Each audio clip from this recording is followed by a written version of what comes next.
Xabi Alonso has finally started his tenure at Chelsea, with he and a lot of the players back at Cobham getting ready for the incoming pre-season. So, like I have done with previous managers, let's take a deep dive into the tactical setup of Xabi Alonso and how he would implement it with the Chelsea squad. The first thing that we have to acknowledge is that Xabi Alonso is not a one-trick pony like a lot of others online have suggested. I think it's been rather assumed by the majority that he'll implement the insanely successful three-at-the-back system that he used while he was head coach of Bayer Leverkusen when they went undefeated. And whilst I will be talking about that today, don't get me wrong, I'll also be putting forward how he might operate with a four-at-the-back system, like he did when he was at the helm of Real Madrid. Both of these systems are valid for a team like Chelsea, and I'll be swapping between the two throughout this video in order to show the similarities and differences between the two ideologies, whilst also showing off their strengths and weaknesses. Let's start with the first formation. In his tenure at Leverkusen, Xabi Alonso employed a 3-4-2-1 system, three centre-backs, two holding midfielders, two wing-backs, two inside 10s, and one lone striker. Start at the base of the team, the goalkeeper and the three centre-halves. Now, the goalkeeping spot has always been contentious for Chelsea, and I don't believe that will stop here, with Alonso having two very stylistically different goalkeepers in his last two teams. In this back three system, it was Lucas Herdecke, a goalkeeper that was excellent at commanding his box, stopping shots, but left passing responsibility to the other players in the team, staying back when in possession, and rarely venturing out to get onto the ball himself. Realistically, there was no point of him coming out because A, just didn't suit him stylistically as a player, and B, there was already three players at the back to be able to do this. There are parallels to be drawn between the Finn and Robert Sanchez, a goalkeeper that we know is an excellent shot stopper, but lacks the passing nous to be considered an elite all-rounder. Under Enzo Maresca, the Spaniard was famously relieved of his possession-based duties, and when we saw those return to him under Liam Rosenior, that is when he started making mistakes, was dropped for the PSG tie, and ultimately started a downfall of our season. Xabi Alonso is smart enough to know that if Sanchez is starting, then he will operate in a similar way to Herdecke at Leverkusen, leaving the passing duties to fall to the central centre-back in this three. Central centre-back for Alonso was Jonathan Tah, who was tasked with driving forward into space when it presented itself, but mainly playing as a line-breaking passer, getting the ball past the midfield and into attacking areas, or keeping the ball ticking between himself and the sixes to move the opposition around, creating passing lanes for himself or others to eventually exploit the gaps when they appeared. This position is ideal for Chelsea as we already have a ready-made shoe-in for this position in Levi Colwill. His passing is elite, and his ability to see avenues that others can't is second to none for a centre-back. With his former stints as a left-back, he's much better at carrying the ball than your average centre-half, and because of that he would be able to claim the space ahead of him by stepping into it against teams that defend deep, or pass his way through the pressure against teams that set up. We know from his time under Enzo Maresca that this is a tailor-made position for him, but there is another option here that I think would be fantastic if the team needed to shift players around, and that's Josh Achimpong. Uber athletic, the common-bred boy has been overlooked for far too long, and with his carrying ability being phenomenal, as well as his pace, height and deceptively good one-touch passing, he would be a fantastic option here if Colwill was playing in the left of the three instead. For cup/rotational games, I think a third option is Tosin Adarabioyo, who's proven rather useful as the central player in a back three, as his forward passing is rather good too. I do think there are some different setups we can do with a three at the back in terms of personnel, so let's talk about the wider centre-backs. The model player for a wide centre-half is someone that is comfortable defending centrally but also near the touchline, someone that can be aggressive and step up to challenge opposition players, but also be able to get back and recover the ball if the ball does get played behind them, someone that is efficient in 1v1 scenarios and able to play passes down the line when spaces have been opened up for that type of pass like we spoke about earlier with Jonathan Tah. That someone on the right hand side at least, for me, is obvious. It's our club captain, Reece James. Ever the versatile player, I believe James can fill in a number of positions in this system, and we'll get to a few others a little bit later, but I think this specific position is what brings out all of his strengths, whilst protecting him from getting re-injured like we've seen at the World Cup. The other credible answers here are Achimpong again, who is a right-back/centre-back hybrid player who's very comfortable out wide or centrally, and is, once more, a very good athlete, or Wesley Fofana, whose aggressive nature suits this position well and has been used in this position before under other coaches. On the other side, this is slightly tricky because whilst Yoel Hato is excellent for this position and stylistically rather similar to Piero Hincapié, who played here under Alonso in the Bundesliga, a hybrid between a left-back and a centre-back who can shift into different areas of the pitch depending on what the men ahead of him are doing, I feel as if he will be our main left wing-back if we are to play this system. He's really grown into his own under Liam Rosenior this past season, and he's shown that despite primarily being a defensive player, he's able to get high and up the pitch and operate in attacking areas, often being used in the inverted inside 10 position under the Englishman last season. Again, Colwill could play out here as a left footer with Achimpong centrally, but then it would push him away from that central position where his brilliant passing would be lost, which also doesn't feel quite right. A right footer like Fofana could fill in here, or Badiashile if he stays, but I doubt it. But that would disrupt the balance of the backline in terms of passing out from the back too. Obviously, Chelsea have been in talks to sign a new centre-back this summer, with either Maxence Lacroix from Crystal Palace or Jacobo Ramon from Como, but similarly, these two just aren't suited for this left-sided position as much, and overlap with the profiles already in the team. Lacroix is an excellent central centre-back for Palace, and Ramon mainly plays on the right of a two centre-back setup, so he doesn't particularly fit in either. And this is the first weakness of this specific variation, because in comparison to a back four with Harto, Colwill, Josh or Fofana, Ramon or Lacroix in the right centre-back spot, and then either James or another man, which I'll mention a little bit later at right back, which is an insanely solid back four, and on paper one of the best in the league in my opinion, the balance just isn't as good. Furthermore, with this four at the back, the goalkeeper would be able to come between the two centre-backs easily, as the full-backs would be pushed up in possession, which would then align with the specific skill set of Mike Penders, who would operate similarly to his Belgian national teammate Thibaut Courtois at Alonso's Real Madrid side. Penders, contrary to Robert Sanchez, is absolutely top draw when it comes to passing out from the back, often operating as an auxiliary third centre-back in this way under Liam Rosenior, RC Strasbourg last season. And though his shot stopping has been arguably a little worse than Sanchez due to the nature of him parrying the ball into danger quite a lot of times, Alonso may decide that possession is more important in these areas and instead opt for Penders and a back four over Sanchez and a back three. Let's move up to the midfield area now, because this is the heartbeat of the team and where it lives or dies. This is a four-man midfield consisting of the two central midfielders and the left and right wing-backs. Let's start with the engine room. The players in here would have to operate in similar roles to Granit Xhaka and Ezequiel Palacios, dual sixes that can stand close to each other to support each other with short probing passes, able to receive the ball through the lines from the centre-backs, and when they do receive the ball with their backs to goals, are comfortable in escaping the opposition's press and transitioning that into attacking moves. Now that might sound familiar to you, and that's because it's similar to what Enzo Maresca asked of his midfielders in build-up during his tenure. In certain ways, it's almost like a fusion of what Enzo Maresca wanted and the positional ideology and proximity to each other that we saw from Liam Rosenior with Andre Santos and Caicedo early on in his tenure. Furthermore, these players would have to be extremely comfortable in possession in advanced areas, shifting the ball from side to side to manipulate the opposition backline and try to create inroads for the attacking players. And whilst they are doing that, they've also got to understand that when the ball is eventually lost, how to apply the gegenpress that Alonso will inevitably use to counter-press the opposition, win the ball back high, and continue to pile on pressure or open up transitional attacking opportunity. Now, I think that there's one man that is clearly in every starting 11 for us with this in mind, and that's Moises Caicedo.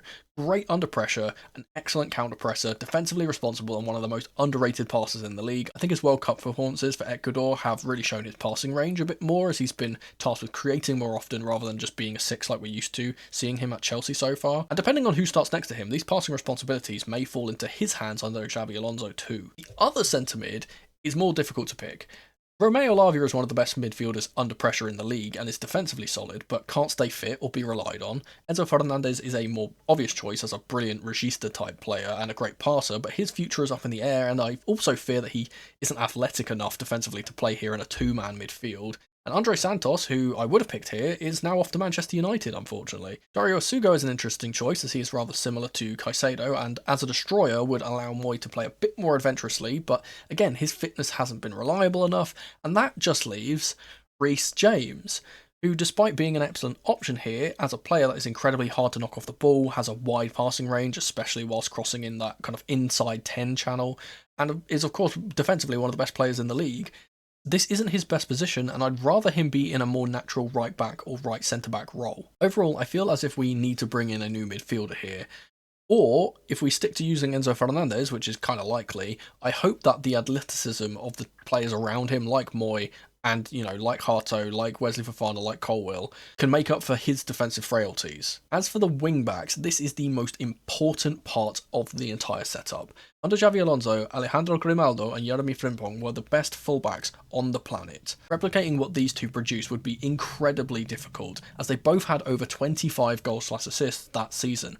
But if we were to do so, the players in these positions would have to operate in exactly the same way. I think the first thing to acknowledge is that Frimpong and Grimaldo didn't play identically. They both had different roles despite them being in the same position, just mirrored. Whilst both were tasked with getting forward and being the main outlets in the attack and dropping back if absolutely necessary, it's notable that Jeremy Frimpong didn't really play as a wing-back at all. He was just a winger. High and wide on the right-hand side, the Dutchman would stay as high as possible near the touchline, stretching the opposition's backline to open up space centrally and occupying a defender if he can. He wasn't concerned with dropping deeper during build-up because that's not how his particular attributes, such as his pace, dribbling ability and direct passing, benefits the team. We saw from his first year at Liverpool that Frimpong is not a great defender, he's far better further up the pitch. Instead, that responsibility would fall to the man on the opposite side, with Grimaldo falling back to become a pseudo left-back during build-up, briefly joining the back three and offering a passing option before getting into attacking areas further up the pitch once the play had progressed. Now, once again, there are clear parallels between the way that these two operated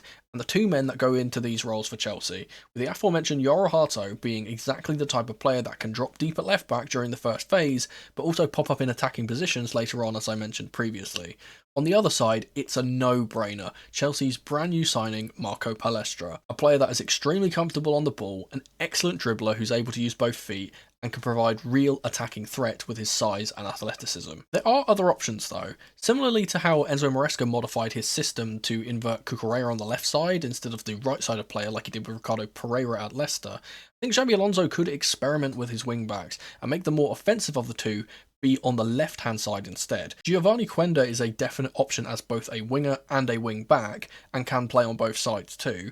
And though he's expressed his displeasure at being used as a wing-back at Sporting, I think this Frimpong-style role is more suited to what he wants to be, pretty much a pure winger.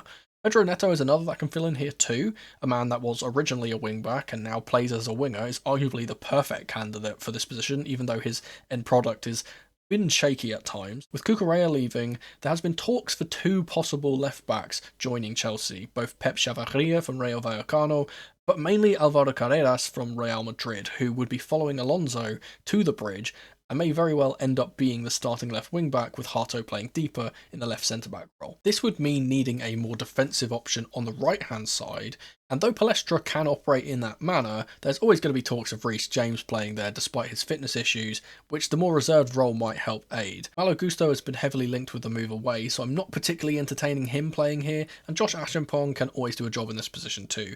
Personally, I'd love to see Genesis and Twee from the youth team get a game or two in here in the domestic cups as well, but that's beside the point. Now let's shift into the 4-3-3. Who would be the three across the middle?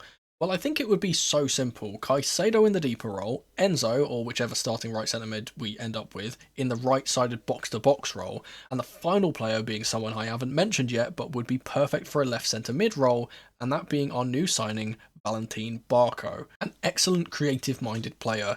I think he would be ideal in this role as our only left-footed midfielder, able to push higher and use his large range of progressive passes to unlock defences.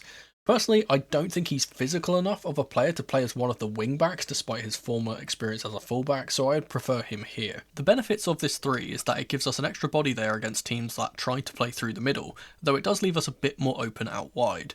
Not only that, but it gives us a lot more midfield control when attacking, as these three don't have to cover as much space as a central two, and the ball doesn't have to travel as far when probing with passes in the final third. Now let's talk about the attacking area in the 3-4-2-1, which consists of two inside 10s and a lone striker. Now in Alonso's system, the attack was rather fluid, despite him mainly opting for a positionally based system.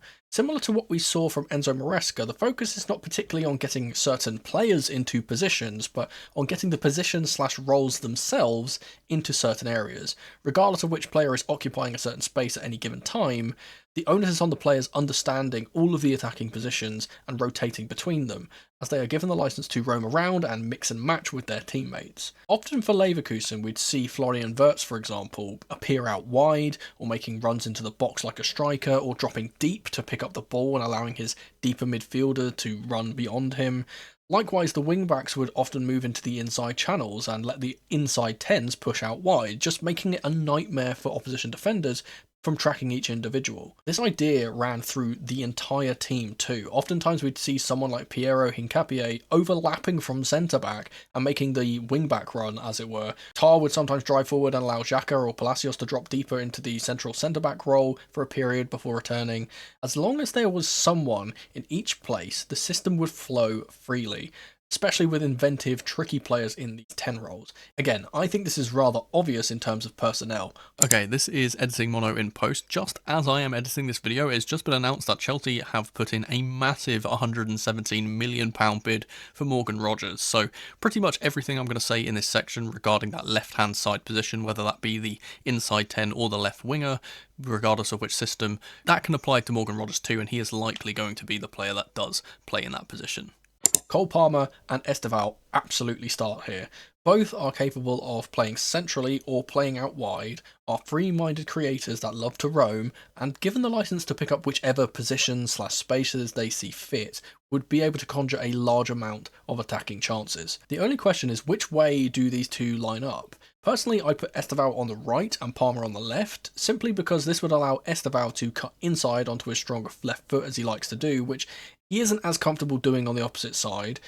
This, combined with the ability for him to interchange with Palestra on the right, who often likes to cut into that inside channel as he's so two-footed, would push Esteval out wide into that touchline and into that kind of winger/wing-back role where he can tear opposition fullbacks to shreds in 1v1s. On the other hand, Palmer can stay central to spray out passes, especially to an onrushing wing-back in between the lines, and when he does get into the box, he can smash the ball across the keeper on his stronger left foot. If he were to go out wide, his crossing is superb too. He'd be on the correct side for him to ping the ball into those in the middle from a wide position. In terms of others that can take these spots, there are plenty. Quenda and Neto, as we spoke about before. Jamie Gittins on the left side is an option, but another interesting one would be Enzo once again. He's transformed into this excellent box-crashing centre mid at this point, and up high like this could continue to do so, whilst bringing someone a little more defensively disciplined into the deeper role at the same time. Barco similarly could work here too in theory,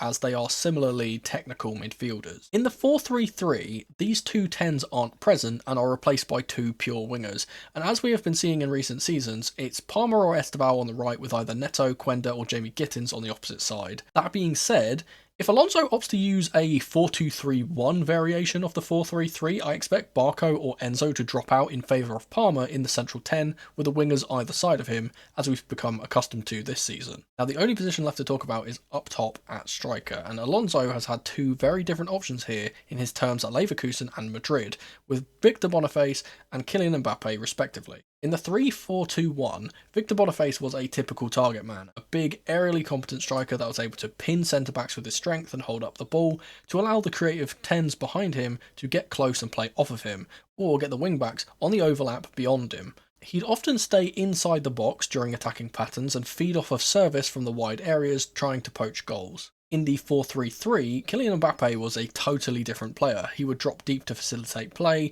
make runs in behind with his electric pace, and also get on the ball and try to dribble past opponents himself, whether that be centrally or when moved out wide. Now, Chelsea don't particularly have strikers of this type or quality in the squad for the most part, but our starting striker, Joao Pedro, is a bit of a middle ground to these two playstyles. He loves pinning centre-backs, as we often see him dropping deep as well, kind of keeping the centre-backs at bay. Is great at playing in his teammates, can poach in the box with the best of them, and is comfortable moving out wide and dribbling with the ball too. I think this is great for us because regardless of which type of striker Alonso requires, though not exactly perfectly, Joao Pedro can adapt to either way of playing. However, if he wants other options, they are there. Nicholas Jackson is returning from his loan from Bayern and is much closer to an Mbappe type forward. He's rather similar to JP in truth, but a bit quicker on the ball and better at transitions in my opinion. Second option is our brand new signing, Emmanuel Omega. Now, though he is a tall striker, playing like Boniface isn't really his game, though he can win the ball aerially if required. He's more suited to running in behind. His lanky frame allows him to take really long strides and drive towards the goal, and similarly to Mbappe, could be an option if we need an extra injection of pace off the bench and someone to run in behind. Now, there are pros and cons to both of these formations, and I'll show my preferred lineups here on the screen now. Personally, contrary to what others have said, I believe that Alonso will use a back four this season, and likely the 4-2-3-1. It's the only formation that would allow Chelsea to get all of their attacking talent on the pitch at the same time, makes the defence more balanced, especially if Lacroix or Ramon do sign, doesn't sacrifice stability in the middle if we are to use Enzo in midfield, and finally, it gives us the option of playing out from the back with Penders, favouring a possession-based system like we know Xabi Alonso loves to employ.